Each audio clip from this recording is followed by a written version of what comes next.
នៅក្នុងថ្ងៃទី18ខែសីហានេះត្រូវជាថ្ងៃជូតឈើយ៉ាងឆ្នាំដែលល្អប្រសើរដែលហេងនៅក្នុងថ្ងៃនេះផ្ទាល់មានចំនួន3ឆ្នាំមានឆ្នាំឆ្លូវរោងហើយនឹងវោកចំណែកអ្នកដែលត្រូវការធាតុឈើហើយនឹងទឹកក៏ល្អ50%ផងដែរឆ្នាំដែលគួរតែមានការប្រុងប្រយ័ត្នទៅលើការគ្រប់គ្រងមុខរបរអាជីវកម្មការងារតំណែងសម្ព័ន្ធភាពជាពិសេសមានឆ្នាំមមីធាតុដីវ័យ49ឆ្នាំនិងមមីធាតុមាសវ័យ37ឆ្នាំ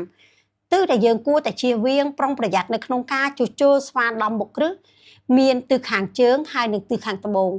ចំណែកឯទិសល្អដែលយើងអាចធ្វើការចាប់លាបឬក៏បន្ទុះលាបបាននៅទិសខាងត្បូងទី1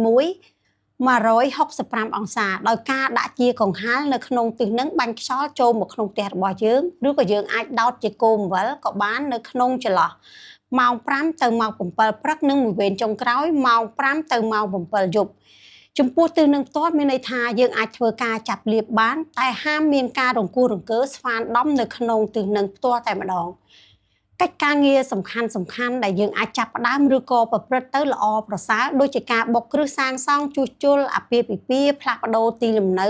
ការធ្វើទីផ្សារតំណែងការអធិដ្ឋានសមាធិបន់ស្រន់ចុះហត្ថលេខាទៅលើកិច្ចសន្យាឬកិច្ចព្រមព្រៀងពាណិជ្ជកម្ម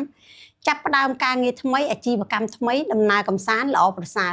ចំពោះកិច្ចការងារមួយចំនួនផ្សេងទៀតដែលយើងគួរតែមានការយកចិត្តទុកដាក់ទៅលើការផ្ដាច់ឬក៏រំលាយកិច្ចសន្យាការស្វែងរកការព្យាបាលតាមបែបវិទ្យាសាស្ត្រពិនិត្យសុខភាពការបណ្ដាក់ទុនវិនិយោគគួរតែមានការយកចិត្តទុកដាក់ពិនិត្យទៅលើលិខិតស្នាមឯកសារផ្សេងមុននឹងធ្វើការសម្រេចចិត្តនៅក្នុងខែនេះផ្ទាល់យើងឃើញថាទិសខាងត្បូងមានភាពល្អប្រសើរច្រើននៅក្នុងការដាក់ជាអំបិលបញ្ញភូតឬក៏យើងហៅថាអំបិលកាក់6ចំពោះការជាវនៅឈុតបញ្ញភូតនេះខ្ញុំនឹងរើសពេលវេលាទៅតាមដួងថ្ងៃខែឆ្នាំកណើតរកពេលវេលាដ៏ល្អនៅក្នុងការដាក់នៅការកែប្រែនៅរាល់វិបត្តិទាំងឡាយទៅជាលាភសំណាងបងប្អូនអាចធ្វើការកម្មង់បានសម្រាប់សំណួរឬក៏ចម្ងល់បន្ថែមបងប្អូនអាចទម្លាក់នៅក្នុងក្រុម Telegram ដែលខ្ញុំដាក់ជា link និង QR នៅពីលើ page នេះផ្ទាល់ជូនពរសំណាងល្អ